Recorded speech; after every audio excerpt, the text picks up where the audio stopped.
Profe, bueno, la primera pregunta es ¿por qué cree que la educación emocional es importante en la formación de formadores? Eh, l- Hasta por la forma en que opera el cerebro es significativo y es justificatorio del por qué.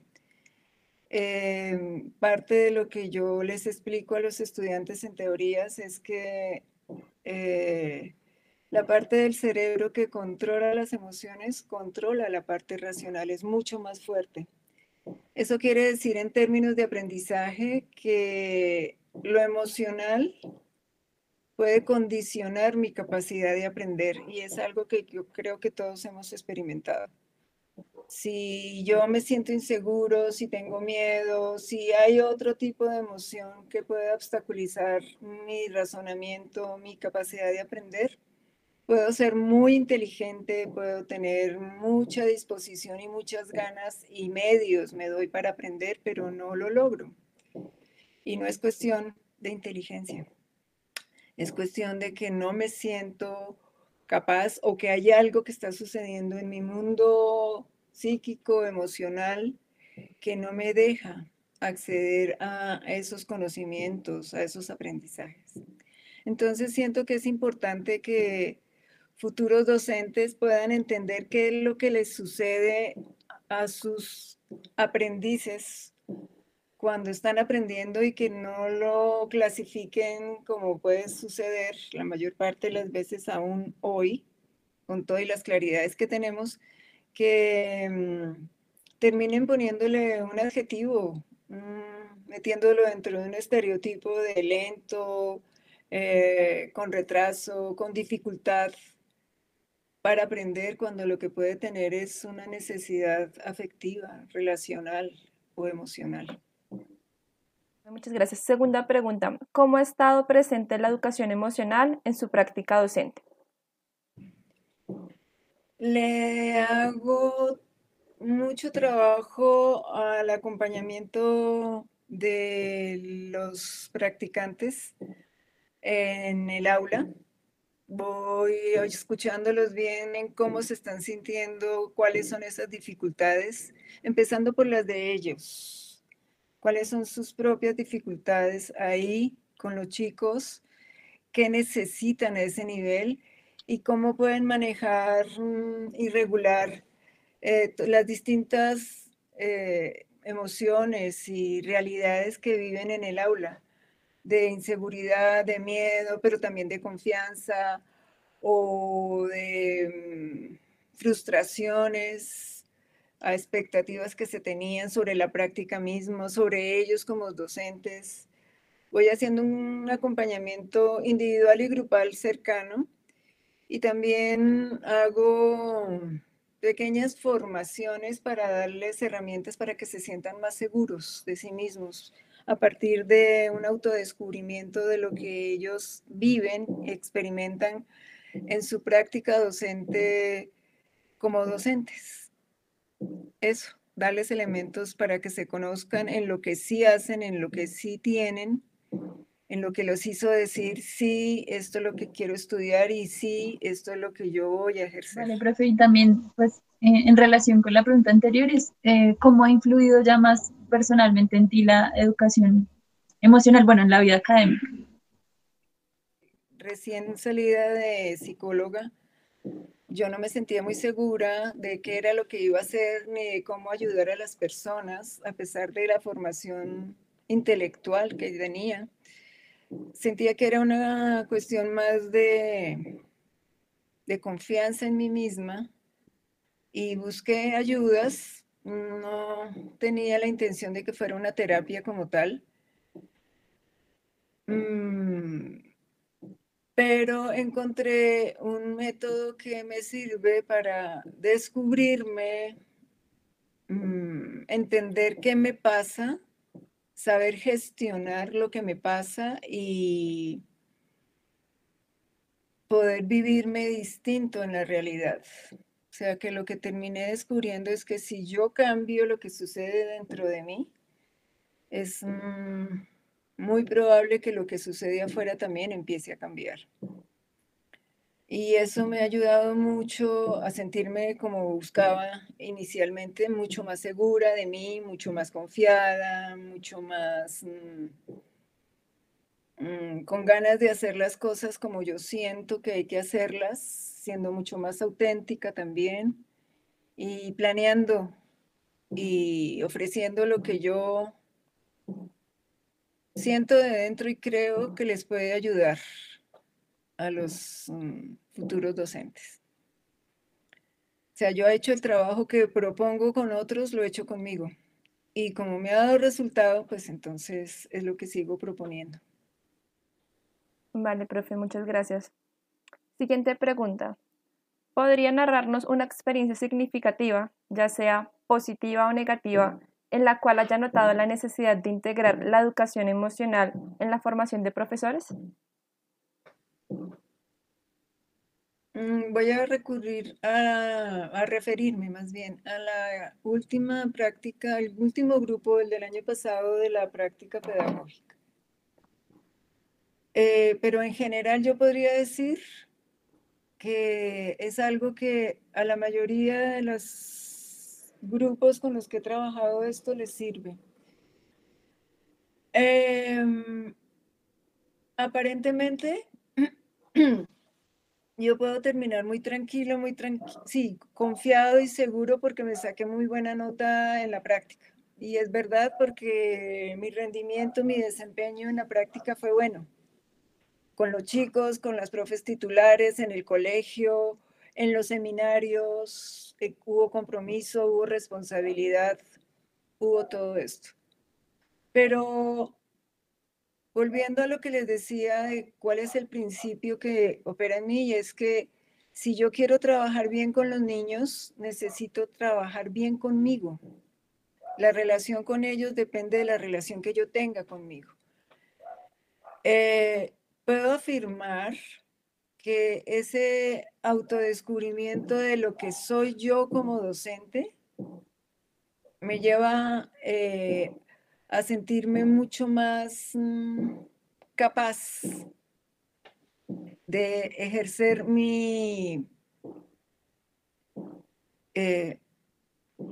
sí, de desempeñarme mejor como tal, como docente, porque es conocerme en lo que yo soy. Y eso se ve reflejado en la forma en que hacen la práctica en noveno. Puedo decir también de un caso concreto de alguna vez un estudiante en práctica que se sentía muy mal y que estaba dudando de su vocación y de su elección de carrera. No se sentía bien en el aula, no se sentía bien con la profe titular, tenía muchas dudas y estaba muy temeroso de un juicio, de mi parte sobre todo, porque eso implicaría entonces decir que puede perder la práctica y bueno, lo que ustedes ya saben que puede suceder. Cuando nos sentamos a conversar, la pregunta mía es cómo se estaba sintiendo. Y él empezó a expresar exactamente lo que le estaba pasando. Tenía la suficiente confianza, afortunadamente, y lo pudo decir sin miedo, con todo lo que estaba pasando. Y eso nos ayudó a mí a que yo le pudiera decir qué veía de bueno, qué veía de avance, aún en medio de las dificultades. Él se sorprendió y de verdad no lo estaba esperando. Y el sentir de mi parte la confianza en que él podía ser el docente que esos niños estaban necesitando y el escuchar de alguien que lo conocía, porque ya lo había tenido además estudiante en las asignaturas, lo bueno que yo veía de él como profe, ya, eso era lo que necesitaba. Y de ahí en adelante, su relación, sobre todo con la profe titular, cambió mucho. Y terminó haciendo una práctica muy creativa, muy novedosa, a su estilo. Y hoy puedo decir que lo veo en las redes, porque no es más. Lo veo muy contento, lo veo muy... Sí, lo que uno puede ver en una red, pero sabiendo cómo es él, puedo ver que se reconcilia consigo mismo y con su seguridad, su certeza de que él está hecho para ser profesor y de lengua castellana. Bueno, y así les podría decir varios casos concretos de estudiantes que han pasado y se han sentido mucho más tranquilos, mucho más seguros, pero porque descubren y a partir de las sensaciones, de lo que viven, quiénes son y cuáles son sus fortalezas. Vale, profe, gracias. Y ya en otra pregunta, pues más académica, en lo que tiene que ver con cómo se puede integrar la educación emocional en el currículo universitario. Debería haber un ciclo completo que empezara y que partiera o tuviera como uno de sus elementos que los estudiantes tuviesen que hacer un análisis de sí mismos para encontrar sus potencialidades, sus puntos fuertes, sus puntos débiles y saber qué hacer con sus puntos débiles para que no se les vuelvan un rollo durante la carrera y después en su ejercicio profesional. Eso complementado con lo que es el desarrollo socioafectivo, pero ya no como una partecita de un curso, sino como una materia central que coja distintos ciclos escolares. ¿Mm? Y poder y adentrarse más en eso, tanto en la comprensión de lo que le sucede a cada grupo según el ciclo, como también orientaciones prácticas, concretas, de qué hacer, de cómo hacer. Y más ahora después de la pandemia, donde ese factor se ha visto como algo decisivo para el aprendizaje, porque el encierro dio como resultado que los niños llegaran al colegio, sobre todo los de primeros grados, pero absolutamente analfabetos en términos de relacionarse con otros. ¿Mm?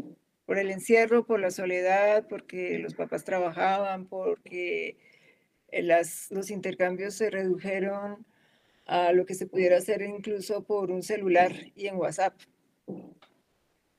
Eso podría ser también tema de estudio, de trabajo y de propuestas que surgieran desde la universidad hacia los distintos espacios académicos. Eso podría ser de verdad una buena fuente de trabajo de investigación y de extensión, en la medida en que la universidad podría convertirse en alguien, una instancia que pudiera asesorar.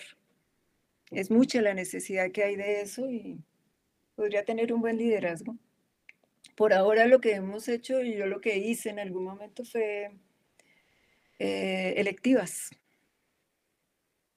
que como ustedes saben tienen un tiempo definido de aparición y luego se tienen que desaparecer. Profe, bueno, acá va la siguiente pregunta y es, profe, ¿tú por qué crees que la educación emocional no ha sido un enfoque relevante en el currículo universitario? Porque siempre se le da mucho más importancia al aprendizaje de contenidos y de contenidos teóricos, a saber cosas, a tener mucha información, a tener una cabezota bien llena de ideas, que eso era lo que yo sentía que me pasaba cuando salí de psicología.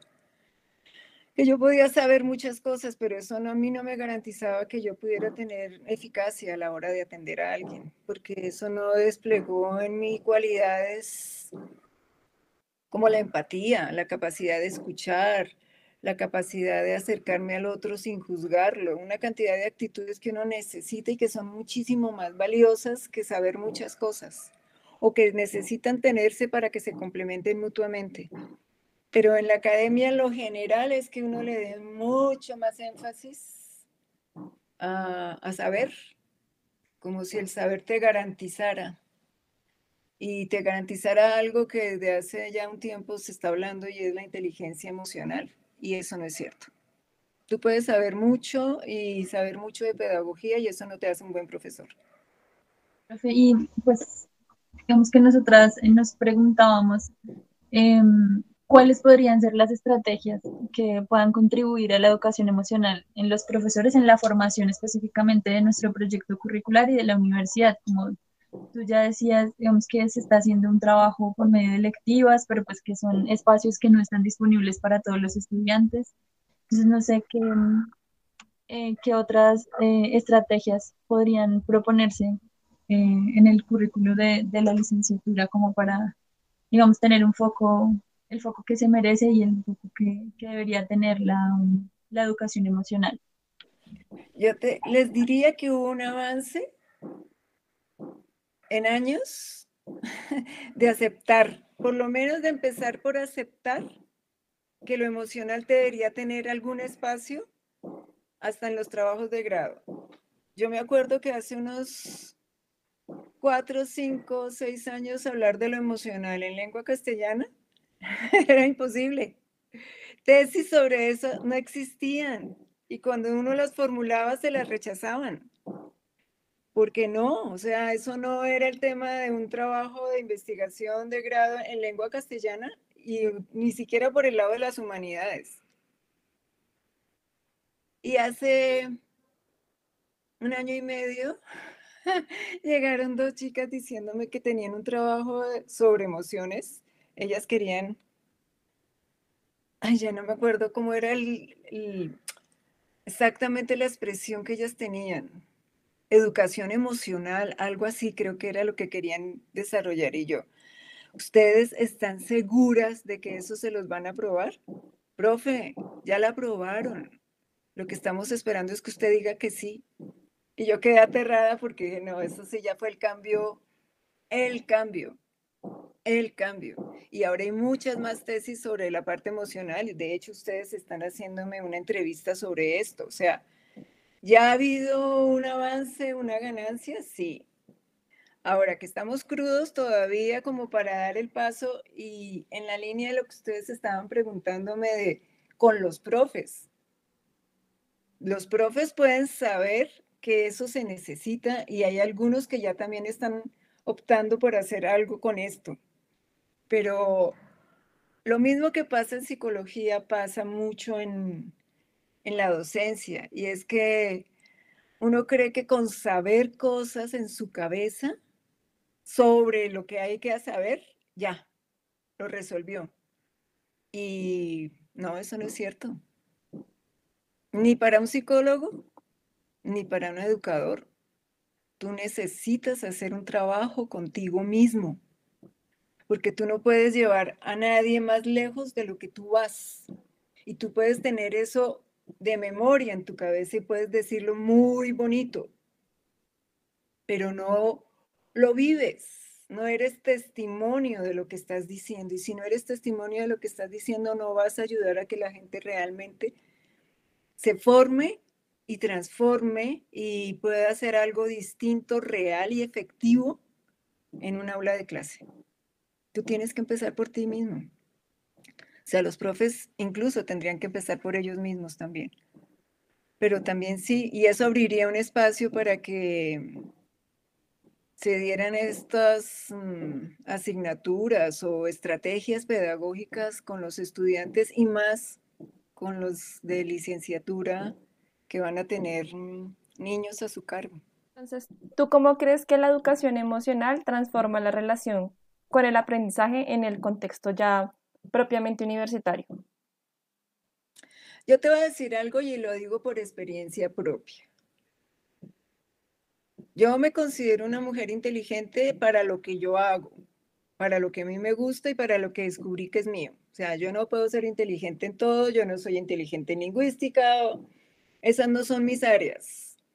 Y la literatura puede ser algo que a mí me gusta, pero es otra cosa muy distinta a decir, no, es que yo, no, eso yo no lo haría. Pero eh, estando en la universidad, por pura inseguridad conmigo, por puro no saber quién soy, no podía confiar en mi inteligencia. Y eso me dificultaba cantidades aprender. Y había materias que aprendía facilísimo, claro, de las que se relacionaban más conmigo y supongo que ustedes también lo habrán vivido. Si uno tiene como vocación la literatura, todo lo que vea literatura le entra facilito. Lo mismo con la lingüística o la pedagogía.